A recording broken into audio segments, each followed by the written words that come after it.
अभी तक किसी वर्कर के साथ कोई पार्टी ने कोई ताउन किया? हमारी पार्टी ने सिवाय उनको कानूनी मुआवनत के इन असीरान के नाम पे लाखों करोड़ों रुपए इकट्ठे किए। वो पैसा कहाँ गया? हाफिज ईशान साहब को हर बंदे का पता है। हमारी असीरी की वजह से आज इन लोगों के नाम बने। अलीमा आपा ने भी बहुत ज्यादा माली मुआवनत की। इस शख्स ने 9 मई के बाद प्रेस कॉन्फ्रेंस की थी और पार्टी से लाताल्लुकी का ऐलान किया था। आज वो लाहौर का नायब सदर बन गया है। कुछ ऐसे लोग हैं जिन्होंने इस पार्टी को आज के दिन तक हाईजैक किया हुआ है।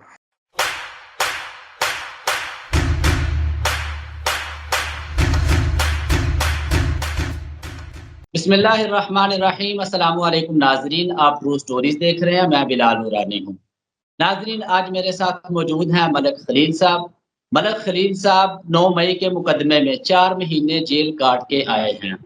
नाजरीन, 9 मई के मुकदमे में जितने भी लोग गिरफ्तार हुए उनमें ये वाहिद शख्स थे जिनका नाम ना तो किसी एफआईआर में था, ना ही इनका नाम किसी जगह पे पुकारा गया। थाना हो, कचहरी हो, एटीसी हो, चाहे कि वो जेल हो, किसी जगह पे भी इनका नाम बोला नहीं गया। इसके बावजूद भी ये 4 महीने जेल काट कर आए हैं। आज हम इनसे बात करेंगे कि आखिर क्या वजह थी कि आपको जेल काटना पड़ी। इसके साथ-साथ मलक खलील साहब पाकिस्तान तहरीक-ए-इंसाफ के एक सरगर्म कारकुन हैं, ना कि ये इंतशारी हैं।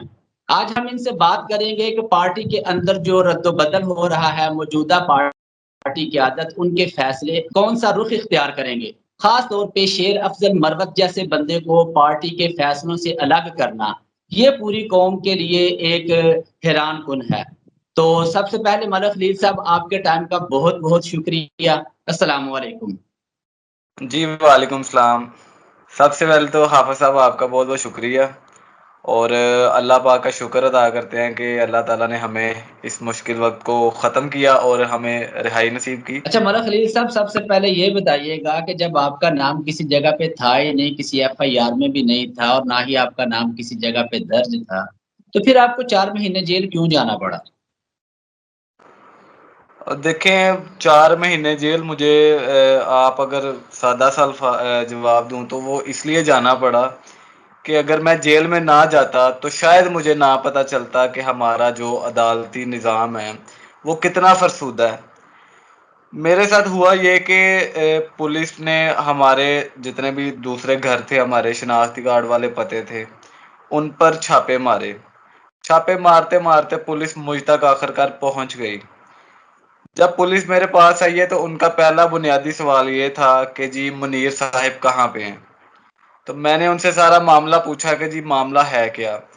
तो उन्होंने जवाब बताया कि ये 9 मई का सिलसिला इस तरह हम उनको ढूंढ रहे हैं। तो मैंने उनको बताया कि जी मुनीर साहब 25 अगस्त 2023 को आफ्टर 9 मई इंतकाल कर चुके हैं। मेरे पास उनका इंतकालनामा है, सारा कुछ है। तो आप ये देख देख लें। अब वो जिस शख्स को आप ढूंढ रहे हैं वो इस दुनिया में ही नहीं है। तो चूंकि पुलिस पे उस वक्त बहुत ज़्यादा प्रेशर था ऊपर से कि पुलिस को उनके टारगेट्स दिए गए थे और वो टारगेट्स उन्होंने अचीव करने ही करने थे किसी भी सूरत में। वो किसी का अगर मतलूबा शख्स नहीं मिल रहा तो उसकी माँ को उठा लिया, बहन को उठा लिया, बेटे को उठा लिया। इस तरह की जो बर्बरियत इस मुल्क में पिछले 2 साल से जारी है, इस पर अमल पैरा होते हुए पुलिस मुझे लेके गई घर से। उसके बाद मुझे कहा गया कि जी आपको एसपी साहब के सामने पेश करेंगे, इंचार्ज इन्वेस्टिगेशन के सामने पेश करेंगे तो आपको रिलीफ दिया जा सकता है। मैंने कहा जी ठीक है, मुझे ले गए वो। फिर मुझे किसी एसपी के सामने भी पेश नहीं किया गया। हाँ, इंचार्ज इन्वेस्टिगेशन जिसका नाम गुलफाम था उसके सामने पेश किया गया। उसको मैंने अपना सारा मैटर समझाया कि सर मैं किसी चीज में इन्वॉल्व हूं ही नहीं, तो फिर मुझे क्यों पकड़ा जा रहा है। तो उसका जो पहला सवाल था, उसका सवाल ये था कि जी आप इमरान खान से प्यार करते हो। मैंने कहा सर वो आपका पूरा थाना करता होगा अगर आप सबसे पूछे तो, और मैं भी अल्हम्दुलिल्लाह करता हूँ। कहता है कि जी आपका वोट बना हुआ है। मैंने कहा हाँ जी, मेरा अल्हम्दुलिल्लाह पहला वोट है और पहला वोट ही खान की अमानत है। तो मुझे फिर उसने कहा कि जी बस यही आपका कसूर है और इसीलिए आपको हम आगे भेज रहे हैं। आप अदालतों का सामना करें, वहां से आप बरी हों, जमानत पे हैं, वो आपका और अदालत का। मैंने कहा जी ठीक है, अगर तो ये मेरा कसूर है तो फिर तो सर जिधर मर्जी लेके जाना है ले जाएं। फिर इस तरह मेरा जेल का सफर शुरू हुआ था। अच्छा मलिक साहब ये बताइए कि आप अल्लाह ताला ने आपको माशाल्लाह दिया है, आपको कोई इतना फाइनेंशियल प्रॉब्लम नहीं है। आपके साथ बेशुमार ऐसे पीटीआई के वर्कर थे जो गरीब थे, जो घरों के वाहद कफ़ील थे, जिनके छोटे-छोटे बच्चे थे, जिनके कारोबार बंद हो गए इस तरह के। तो आप चूँकि पार्टी में काफ़ी सरगर्म हैं, एक्टिव हैं, तो आप ये बताइएगा कि जो मौजूदा चेयरमैन है पाकिस्तान तहरीक-ए-इंसाफ के गौहर साहब, उन्होंने कहा था कि हाँ, मैं अपनी सैलरी भी 2 महीने की दूँगा, हमारे जितने भी एमएनएज़, एमपीएज़ हैं, उनकी सैलरीज़ भी देंगे और इसके अलावा ओवरसीज़ पाकिस्तानी को इस तरह का कोई सीन था। अभी तक किसी वर्कर के साथ कोई पार्टी ने कोई ताउन किया, आपके कोई ज़हन में है ऐसी चीज़? देखिए जी, जेल में बहुत ज़्यादा जो डिज़र्विंग लोग थे, जो दूसरे शहरों के लोग थे, इधर बेचारे मज़दूरी करने आए थे, 10-10 माह, 1-1 साल जेल में 10 माह का 1 साल होता है। वो बेचारे 1-1 साल पूरा जेल में रहे, गुज़ारा उन्होंने। बेइंतहा उनको फाइनेंशियली प्रॉब्लम्स हुई, लेकिन हमारी पार्टी की ये बदकिस्मती है कि हमारी पार्टी ने सिवाय उनको कानूनी मुआवनत के कोई सपोर्ट नहीं की होगी कुछ लोगों को, लेकिन क्या है कि जिस कदर वो अज़ियत से गुजर रहे थे, उसके आगे वो कुछ भी नहीं है। अलबत्ता हमारी पार्टी में कुछ लोग ऐसे हैं कि जिन्होंने हमारे नाम पे, इन असीरान के नाम पे लाखों करोड़ों रुपए इकट्ठे किए, लेकिन जब अच्छा, तकसीम करने की बारी आई तो मैं अपनी बात बता रहा हूँ ना कि मुझसे आज के दिन तक किसी ने राब्ता नहीं किया। मैं डिजर्विंग हूँ, मैं नहीं हूँ, वो अलग बात है, लेकिन मैं भी एक कैदी था। अगर मेरे साथ राब्ता नहीं किया तो जो डिजर्विंग लोग हैं उनके साथ किसने करना था। मलिक और साहब मैंने ये जो बात आप कर रहे हैं, ये बहुत बड़ी एक खबर है कि सर ये करोड़ों का फंड इकट्ठा हुआ लेकिन किसी को दिया नहीं गया। तो मैं आपसे यही सवाल करता हूँ, चलिए मैं आपसे ही पूछ लेता हूँ, इस वक़्त आप मेरे साथ बैठे हैं, पार्टी के कारकुन हैं। मुझे ये बताइए वो पैसा कहाँ गया? सर वो पैसा कहाँ गया जहां पे फॉर्म पे 45 के मुताबिक आप लोगों के वोट गए। अच्छा, सर तो देखें, अब ये जो हमारे वकला का पैनल है, इन लोगों को कोई जानता नहीं था। हमारे नाम पे हमारी असीरी की वजह से आज इन लोगों के नाम बने। आज अगर ये लोग अपना एक यूट्यूब चैनल ही खोल लें तो ये लाखों रुपए हमारे नाम पे कमा सकते हैं। ओवरसीज पाकिस्तानियों समेत अलीमा खान साहब आपा ने भी बहुत ज्यादा माली मुआवनत की, लेकिन जाहिर सी बात है कि अलीमा आपा ने हम सबके पास एक एक के पास तो जाके पैसे नहीं थे ना देने। अलीमा आपा ने जिन लोगों को आगे किया वो आपको अलीमा आपा ही बता सकती है कि अगर आपा चाहे तो उसका ऑडिट करें, सारे असीरान से पूछें कि आपको कितने पैसे मिले हैं, तो जो जिम्मेदारान है उनके खिलाफ कार्रवाई होनी चाहिए। अच्छा ये बताइए कि लाहौर की जो क़यादत है ये थोड़े दिन पहले ही तब्दील हुई है, जिनमें जो जनरल सेक्रेटरी हैं वो हाफ़िज़ ज़ीशान साहब हैं जिनको मैं पर्सनली जानता हूँ। हाफ़िज़ ज़ीशान साहब भी काफ़ी अरसा जेल में रह के आए हैं, उनके पास एक ओहदा भी था जब इमरान खान वज़ीर-ए-आज़म थे। तो हाफ़िज़ ज़ीशान साहब का क्या रिएक्शन है इस सारे मामले के ऊपर? उनको मालूम है या नहीं है अभी तक कि ये इतनी बड़ी करप्शन हो चुकी है ईरान के नाम पे?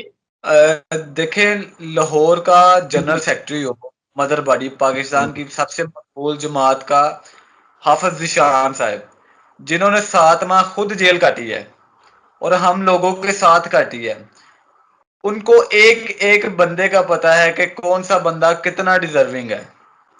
इसके बावजूद अगर हाफिज ईशान साहब आज रिहाई पाने के बाद, एक ओहदा मिलने के बाद, पीटीआई के टिकट पर इलेक्शन लड़ने के बाद, आज हाफिज ईशान अपने उस साथी असीर की कोई मदद ना करें या उसको भूल जाए, तो मैं समझता हूं कि हाफिज ईशान साहब को भी सलाम है मेरा। हाफिज ईशान साहब को हर बंदे का पता है। हाफिज ईशान साहब को इस मेगा स्कैंडल के बारे में एक एक चीज का पता है। अच्छा। इवन के यार आप क्यादत की बात करें ना लाहौर में, तो वो कहते हैं ना कि ओहदा मिलने के बाद ये लोग भूल जाते हैं सारा कुछ ही, कि आज इस मुश्किल वक्त में भी पार्टी अपने वर्कर्स के साथ नहीं खड़ी, जबकि कोई भी सियासी असीर होता है वो उस पार्टी का बुनियादी असासा होता है। अब अगले 5-10 साल इस पार्टी ने अपने सियासी कैदियों के नाम पर अपनी सियासत करनी है। इसके बावजूद ये लोग अभी इस मुश्किल वक्त में भी अपने कारकुन के, अपने वर्कर के पीछे ना खड़े हों, तो फिर सलाम है, फिर हम चुप ही हो सकते हैं कि हम क्या कह सकते हैं। मानक साहब, ये जो बात आप कर रहे हैं ये बहुत बड़ा इंकशाफ है। मेरा ख्याल है कि ये, मुझे लगता है ये जितने भी लोग अभी तक जेलों में जा चुके हैं, ये पाकिस्तान की वाहद पार्टी है तहरीक इंसाफ, जिसके लिए इमरान खान के लिए इतनी बड़ी तादाद में लोग अपने बीवी बच्चों को भूल के तो जेलों में चले गए। तो मेरा ख्याल है बिल्कुल। कि यही असल काफी लोग असासा है जेलों में हैं। इमरान खान का भी और उसकी पार्टी का भी। मुझे लगता है कि खान की रिहाई से पहले पहले ऐसा ना हो कि ये जो मौजूदा क़यादत है ये अपना असासा गँवा दे। तो मुझे लगता है कि ये पार्टी की बदनामी का बायस बन जाएगा ये सारा मामला। तो हाफ़िज़ साहब, मैं लाहौर में पीटीआई की जो नई टीम लगी है, उसमें जो पीटीआई ने नायब सदर जिसको मुकर्रर किया है, अब्दुल करीम खान, इस हुँ। शख्स ने 9 मई के बाद प्रेस कॉन्फ्रेंस की थी और पार्टी से लाताल्लुकी का ऐलान किया था। आज वो लाहौर का नायब सदर बन गया है। अच्छा। ये हमारी असीरी पर और ये हमारे नज़रिए पर और मुश्किल वक़्त में अगर हम खड़े हुए हैं अपने खान साहब, अपने लीडर के साथ, तो ये फैसला जो है, ये हमारी असीरी पर एक तमाचा ज़ोरदार, कि जो शख्स मुश्किल वक़्त में पार्टी छोड़ गया, देखिए हर बंदे ने मजबूरन छोड़ी है, लेकिन अगर आप इसको ले सकते हैं वापस, तो व्हाई नॉट फवाद चौधरी, फारूक हबीब, फयाजुल हसन ये क्यों नहीं?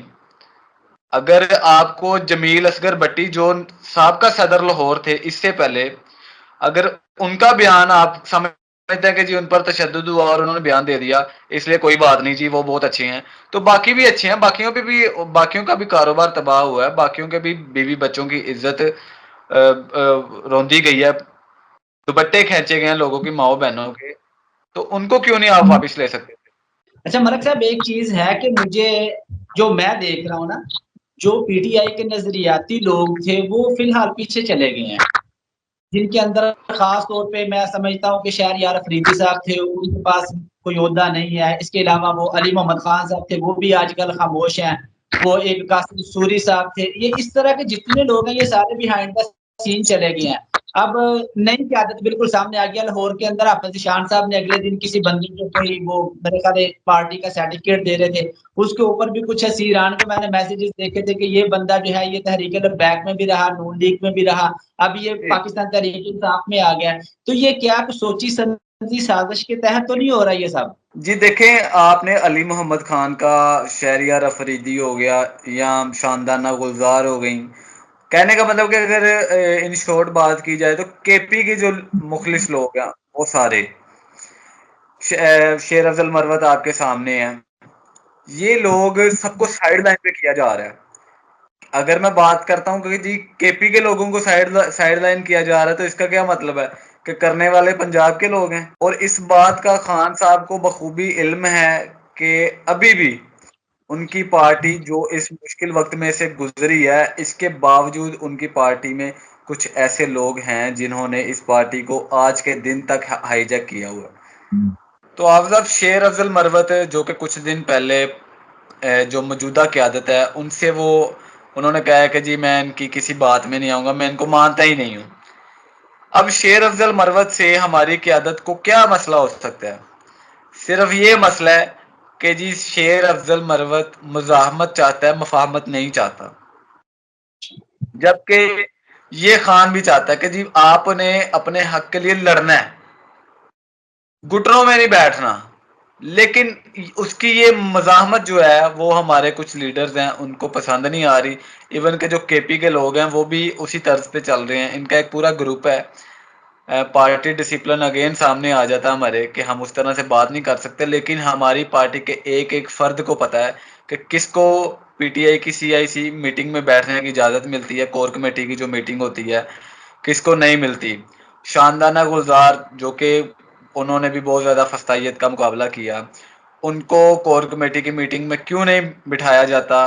ये सारी जो बातें हैं ये हर एक एमपीए को पता है, हर एक एमएनए को पता है।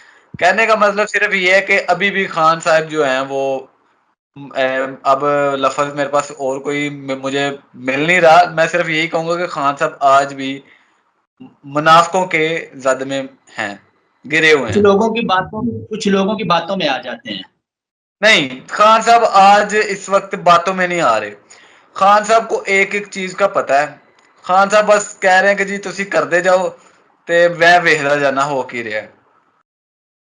अच्छा मुझे ये बताएं कि जहां तक मेरा ख्याल है कि जो कुछ आप मुझे बता रहे हैं, जिस तरह की कंडीशन बन चुकी है, मुझे तो लगता है, वैसे अल्लाह ना करे ये, बस मुझे लगता है, मैं कोई बड़ी बात नहीं करने लगा, लेकिन शायद ये बुरी भी लगेगी कि शायद मौजूदा जो क़यादत है, ये चाहती ही नहीं है कि खान साहब बाहर आएँ। क्योंकि इतनी बड़ी पार्टी बनाना, जिसके पीछे इतनी तगो-दो, इतनी कोशिश उन्होंने की है, तो बनी-बनाई पार्टी मिल गई, योद्धे मिल गए, वोट बैंक आ गया, सब कुछ मिल गया, तो कौन चाहेगा कि खान साहब बाहर आए और हम फिर बिहाइंड द सीन चले जाएँ? क्या इसमें कुछ सदाकत है या मेरी खाम-ख़याली है ये? देखिए आज जो बात आपने की है ना, ये बात पाकिस्तान तहरीक-ए-इंसाफ के करोड़ों वोटर की तर्जुमानी कर रही है कि एक तो खान साहब के जो केसेस हैं वो बहुत सुस्त रवि का शिकार हैं। बिल्कुल। ठीक है, उसके अलावा खान साहब जेल में से पैगाम कुछ भेजते हैं, बाहर आके पैगाम कुछ और होता है। खान साहब जेल में से कहते हैं कि जी शेर अफजल मरवत को पब्लिक अकाउंट्स कमेटी का चेयरमैन नामजद कर दो। बाहर आके कहते हैं, कभी कहते हैं कि जी शेख वकास अकरम, कभी कहते हैं कोई, कभी कहते हैं कोई। यानी कि इतना ज्यादा तजाद आ गया बयानात में, तो ये इसमें कुछ कह नहीं सकते, लेकिन इंशाल्लाह वो कहते हैं ना कि जी खान साहब का जो अल्लाह पे ईमान है पूरा उनका, वो जो कहते हैं कि जी ईया का नाबुदू व ईया का नस्ताइन, उस पर उनका कामिल एतमाद है और वो इंशाल्लाह बहुत जल्द हम सबके दरमियान होंगे, कोई कुछ भी कर ले। अच्छा मलिक साहब, मुझे जी लगता जी है कि इमरान खान के बाद शेर अफजल मरवत साहब वो वाहिद शख्सियत है, वो वाहिद पर्सनैलिटी है, जिसके ऊपर पाकिस्तान तहरीक-ए-इंसाफ की पूरी यूथ एतमाद भी करती थी और उसकी आवाज़ के ऊपर लब्बैक कह के ये एहतजाज के लिए बाहर भी निकलती थी। अब अगर शेर अफजल मरवत साहब को बिहाइंड द सीन कर दिया जाता है, उनको अलग कर दिया जाता है, तो क्या लगता है कि जो नौजवान क़यादत है, जो आप जैसे पढ़े-लिखे नौजवान हैं, ये मौजूदा पार्टी जो क़यादत है, इसके ऊपर एतमाद करेंगी? अगर ये इनको कॉल देते हैं एहतजाज के लिए बाहर आओ, तो क्या ये सोचते हैं कि ये हमारे हमदर्द हैं या इनके पीछे चलना चाहिए? देखें, सबसे पहली बात जो है वो कोई भी पार्टी होती है उसमें डिसिप्लिन होता है कि पार्टी की कॉल पे कारकुन अमल करता है और वो करना ही पड़ता है। रही बात शेर अफजल मरवत की, तो शेर अफजल मरवत 9 मई के बाद, और खसूसी बात है कि अगस्त के बाद, 5 अगस्त के बाद वो जिस तरह से सामने आया है, उसने जिस तरह से लोगों को मोबिलाइज किया, आप कह रहे हैं कि जी सिर्फ उसके पीछे लोग निकलते हैं, यूथ उसके पीछे उसकी एक आवाज पे लब्बैक कहती है। उसकी अफजा वजह ये है कि जी मिनिस्टर गोहर के पीछे लोग क्यों नहीं निकलते, बल्कि वो निकालते ही नहीं है। किसी और के पीछे क्यों नहीं निकलते? शेर अफजल मरवत के पीछे लोग इसलिए निकलते थे क्योंकि लोग आजकल दलेरी को पसंद करते हैं, लोग आजकल मज़ाहमत चाहते हैं कि रेजिस्टेंस हो। तो शेर अफजल मरवत की दलेरी को सलाम है और उसकी दलेरी उसकी पहचान है। मैं मलिक साहब आखिर पे एक बात करूँगा जो मेरा अपना ज़ाती तौर पे है कि मैं ये बात आगे तक पहुँचाऊँ, अल्लाह करे ये ऊपर तक चली जाए। मैं जी ऐसे बेशुमार लोगों को जानता हूँ जिन्होंने 9 मई के मुकदमे में जेल काटी है। आप यकीन माने उनका लाखों रुपए का नुकसान हो गया। बच्चों के स्कूल छूट गए, उनके कारोबार खत्म हो गए, नौकरियाँ चली गईं। उनकी बीवियों के पास इतने पैसे नहीं होते थे कि वो अपना जुम्मे वाले दिन किराया लगा के तो जेल में मुलाकात के लिए आ जाएँ। मलिक साहब आप जेल में रहे हैं, आपको पता है कि जब जेल में आते हैं तो वो कितना खर्चा होता है, खाना बनाना, आना-जाना, अच्छी-अच्छी चीज़ें लेके जाना, ज़ाहिर-सी बात है कैदी हैं। और अल्लाह माफ़ी दे, ये जो लोग अंदर जेलों में गए थे, ये कोई पेशावर तो थे नहीं। ये तो बेचारे मुफ्त के राह जाते भी रगड़े गए बेशुमार। तो इस तरह के जो लोग हैं, इन्होंने जेलें काटी हैं, बेचारे घरों में वापिस आए हैं, अगर पार्टी क़यादत उनके घर जाके मुलाकात भी नहीं करती, उनको फ़ोन करके हाल-अहवाल नहीं पूछती, उनको ये भी नहीं पूछती कि भई बाहिर आ गए हो, कैसा चल रहा है, कोई किसी चीज़ की ज़रूरत है। तो क्या ख़्याल है कि ये लोग नेक्स्ट टाइम पार्टी के लिए खड़े होंगे, कोई स्टैंड लेंगे? अच्छा, मैंने कहा लोगों ने मुश्किल वक्त देखा है पाकिस्तान तहरीक इंसाफ का, और लोगों ने ये भी देखा है कि जी यार हमें पार्टी ने मुश्किल वक्त में अकेले छोड़ा है। अब लोगों का, ये जो लोग जेलों से बाहर आए हैं, अगर ये लोग निकलते हैं तो वो सिर्फ इमरान खान के लिए निकलते हैं, उसके नजरिए के लिए निकलते हैं। लेकिन मैं सिर्फ ये चाहता हूँ कि यार जब एक कारकुन को पता है कि मुश्किल वक्त मेरे पे आया था और मुझे उस मुश्किल वक्त में पार्टी ने अकेला छोड़ा था, उसके बावजूद वो कारकुन कल को किसी एहतजाज में जाता है, वो किसी जलसे में जाता है, किसी भी तहरीक में वो निकलता है, तो फिर वो क्या सोच के निकलेगा कि जी मेरे पे अगर मैं दोबारा गिरफ्तार हुआ या मेरे पे दोबारा कोई मुश्किल आई, क्या उसको ये भरम होगा कि उसकी पार्टी उसके पीछे स्टैंड लेगी? ये हमारी पार्टी को अपने लोगों में कॉन्फिडेंस बिल्डअप करना पड़ेगा। अगर इन्होंने इस तरह छोड़ा तो ये जो जेलों से निकल के आए हैं ये इनके खिलाफ भी तहरीक चला सकते हैं, क्योंकि हमें खान साहब ने ये सिखाया है कि अगर मैं कुछ गलत करूं तो मेरे खिलाफ भी आवाज बुलंद करो। तो मलिक और हम साहब अभी तक सारे लोग खामोश क्यों बैठे हैं? देखिए अभी माहौल कुछ उस तरह से है, और अभी वो समझ लें कि हमारा लीडर जेल में कैद है। हमारा सबसे पहला जो फरीजा है, कौमी फरीजा, जो आपके मैं समझता हूँ कि बन चुका है, वो खान साहब की रिहाई के लिए कुछ भी करना है, वो हमसे जो भी पॉसिबल हो रहा है, किसी भी प्लेटफॉर्म पे हो रहा है, वो हम कर रहे हैं आज के दिन तक। लेकिन मुझे और नहीं लगता इंशाल्लाह कि पार्टी की ताकत इस मामले में इतनी सीरियस है। कौन समझ नहीं आई आपकी आवाज की। मुझे नहीं लगता कि पार्टी की आदत इस मामले में इतनी सीरियस है कि देखिए खान साहब हमारी, जल्द। मैं आपको पहले भी बात की है कि जी कुछ लोग जो हैं वो अभी भी ऐसे हैं जिन्होंने हमारी पार्टी को हाईजैक किया हुआ है। खान साहब को उनका बखूबी इल्म भी है। खान साहब पहले आप, हाफिज साहब, आपको मैं एक बात याद कराता चलता हूँ कि खान साहब पहले कहते थे कि जी वकला कन्वेंशन करो, हर जिले में करो, हर शहर में करो। वकीलों को कहते थे कि जी आप हाई कोर्ट में करो, कचहरियों में करो, कन्वेंशन करवाओ। आपने कितनी हाई कोर्ट्स में या कितनी बार्स में देखे हैं कि कन्वेंशन हुए हों? नहीं हुए। सिर्फ एक ही 1 तारीख को हुआ था मेरा ख्याल, इधर लाहौर हाई कोर्ट में, वो भी दंगा फसाद लड़ाई झगड़ा हो गया, पुलिस का तशद्दुद हुआ। तो मतलब कि अगर वकला भी इस मुश्किल वक्त में नहीं कर रहे, तो आपको ये समझ जाना चाहिए कि जो सिविलियंस हैं जिन्होंने वकला के पीछे निकलना है, क्योंकि आज जो फस्तायत का दौर है, आप और मैं नहीं निकल सकते झंडा उठा के। हमें इतनी आज़ादी नहीं है कि हम निकल सकें। हाँ, काला कोट जो है वो हर दौर में, हर फस्तायत के दौर में उसने लीड किए हैं हर किस्म के प्रोटेस्ट। तो खान साहब का भी यही था कि वकला निकलें, वकला लोगों को मोबिलाइज करें ताकि पंजाब खुद उठ जाए। लेकिन वकला तक भी इसमें बहुत ज्यादा फ्लॉप हुए हैं कि जी वकला ने भी ऐसा कुछ नहीं किया। अच्छा मलिक साहब, वकला से याद आया, इंसाफ लाइज फोरम की तरफ से जेल के दौरान, सीरी के दौरान आप लोगों को किस किस्म का ताउन फराहम किया गया था? देखें जेल में हम चूंकि कैद में थे, सलाखों के पीछे थे, हमारी 14 दिन के बाद हमारे वकला से मुलाकात होती थी जो हमें पार्टी ने प्रोवाइड किए थे। सिर्फ ये दो बातें हमारे वकला की जानब से की जाती थी कि आपने किसी को पैसे नहीं देने, आपका केस हम देख रहे हैं, और थोड़ा बहुत वो तसल्ली दे देते थे कि आप अगली पे निकल जाओगे, उससे अगली पे ऐसे इस तरह ना उन्होंने हमें, हमारा ये जो सफर था ना इसको चलाने में हमारी थोड़ी बहुत हेल्प की है। लेकिन मैं समझता हूँ कि इन वकला का किरदार तो रहा है हमारी, आज मैं अगर आपसे बात कर रहा हूँ तो ये हमारे वकला की टीम थी जिसने मतलब कि इस तरह से हमें रिहाई दिलवाई। लेकिन इसमें भी उनकी बहुत ज्यादा कोताहियां थी। एक तो इस किस्म का भोंडा केस था जिसको अभी तक, हाफिज साहब आपके इल्मे में लाना चाहूंगा कि आज भी कोट लखपत जेल में 17 कैदी मौजूद हैं। आज भी कैंप जेल में 13 लोग कैद हैं पिछले 1 साल से, पिछले 1 साल से। और उन पर गुनाह क्या है उनका? आपने या हमारे नाजरीन ने ये देखा होगा कि जी 9 मई हो गई है, फौजी तनसीबात को आग लगा दी है, ये कर दिया, वो कर दिया है।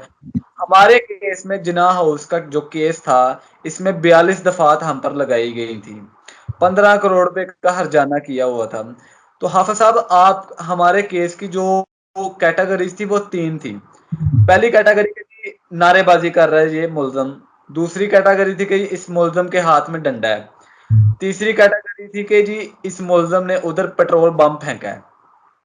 हाफिज साहब, आज मेरा इस एफआईआर बनाने वालों से, इसकी मदई जो हमारी रियासत बनी हुई है उससे मेरा एक सवाल है, और हमारे नाजरीन से भी मेरा सवाल है कि जी कौन सा ऐसा एहतजाज या कौन सा ऐसा पॉलिटिकल प्रोटेस्ट होता है कि जी जिसमें नारेबाजी नहीं होती? कौन सा ऐसा पॉलिटिकल जलसा कह लें, एहतजाज कह लें, मुजाहरा कह लें कि जिसमें कारकुनों के हाथ में डंडे नहीं होते? तीसरी चीज आ गई पेट्रोल बम। तो पेट्रोल बम का इन्होंने एक केस भी साबित नहीं किया कि जी पेट्रोल बम का उन्होंने फेंके हैं। अच्छा पेट्रोल मलिक साहब, आपकी बात काट रहा हूँ। पेट्रोल पंप से मुझे याद आया कि अस्करी टावर के अंदर सिर्फ तोड़ फोड़ हुई थी, उसके अंदर हाँ कोई जी। बम नहीं चला था, लेकिन हाई कोर्ट में जो एफआईआर में लिखा गया था वो ये था कि वहां पे पेट्रोल बम भी मारे गए, यानी कि इस तरह की चीजें भी थी बीच में। देखिए ये ना अल्लाह ताला ने इनसे ब्लंडर करवाया, मैं ये समझता हूँ कि ये ब्लंडर आज इनसे भी कवर नहीं हो रहे। यार मेरा हाफिज साहब 3.5 माह बाद एडमन जज एटीसी अदालत की मोहतरमा अबहर गुल साहिबा, इनसे मेरा 3.5 महीने बाद सामना हुआ और मैंने इनसे एक मुकालमा किया। मैंने कहा मैडम आपकी जो फाइल पड़ी हुई है आपके सामने, अटेंडेंस शीट पड़ी हुई है, इसमें एक शख्स का नाम है मुनीर अहमद, जो आज जिसकी आज अटेंडेंस लग रही है इस अदालत में। मैंने कहा मैडम वो मुनीर अहमद क्योंकि इस दुनिया में नहीं है, उस मुनीर मरहूम मुनीर अहमद की हाजिरी पिछले 3.5 महीने से ये खलील अहमद लगा रहा है। मुझे पूछने लगी क्या मतलब? मैंने कहा मैडम आपने केस स्टडी नहीं किया। फिर एक बंदा इस दुनिया में है ही नहीं, उसका केस उसकी जगह पे उसका बेटा पिछले 3.5 माह से नाहक कैद है और वो अदालतों अदालतों के चक्कर लगा रहा है, उसका पूरा फैमिली सिस्टम खराब हुआ है। तो मुझे उस इतने इख्तियारात की मालिक ने सिर्फ ये कहा था कि बेटा अल्लाह खैर करेगा। अच्छा। आप अब हाफिज साहब हमारे नाजरीन, मुझे बड़ा अफसोस होता है कि जिस मुल्क में इंसाफ देने वालों ने हमें ये कहना है कि अल्लाह खैर करेगा, उस मुल्क में हम हमारी क्या हैसियत है? उस मुल्क में इस जमहूर की क्या हैसियत है? मलिक साहब, पाकिस्तान तहरीक इंसाफ और इमरान खान ने ये नारा लगाया था कि हम नया पाकिस्तान बनाएंगे, हम तब्दीली लेके आएंगे, लेकिन जो इस तरह के हालात चल रहे हैं, मेरी दुआ है कि अल्लाह ताला इमरान खान के लिए और पाकिस्तान तहरीक इंसाफ के लिए बेहतर करे। वरना जो लोग अब मसनदों पे बैठे हैं, इनकी कोशिश जो है, इनकी जो सोच है, वो और ही हमें दिखा रही है। आमिर साहब आखिर में मैं सिर्फ यही कहूंगा कि जी हजारों लोगों को जेलों में डाला, लोगों की इज्जतें पमाल की गई, कारोबार तबाह किए गए, अपने ही शहरियों के साथ रियासत ने इंतहाई तज़हीक अमेज़ सलूक किया। आज भी हमारे लोग जो हैं, हमारे साथी भाई, वो जेलों में आर्मी की गैर कानूनी हिरासत में है। इसके बावजूद अगर आप इमरान खान को नहीं हरा पा रहे, तो फिर मैं यही कहूँगा कि आपको बजाय इसके कि आप प्रेस कॉन्फ्रेंस करें कि जी इमरान खान माफ़ी माँग ले, मुझे लगता है कि जी आपको अडयाला जाके कैदी नंबर 804 से माफ़ी माँगना पड़ेगी। और अगर 1 साल बाद आप कह रहे हैं कि जी माफ़ी माँग लो असी माफ़ कर देंगे, तो फिर मैं सलाम पेश करता हूँ हमारे नंबर 1 को और मैं कहता हूँ कि जी सर ठीक है, हमने माफ़ी माँग ली, अब बस कर दें, इस मुल्क का मज़ीद नुकसान ना करें। बहुत शुक्रिया। बहुत शुक्रिया मलिक साहब, बहुत शुक्रिया। Thank you sir.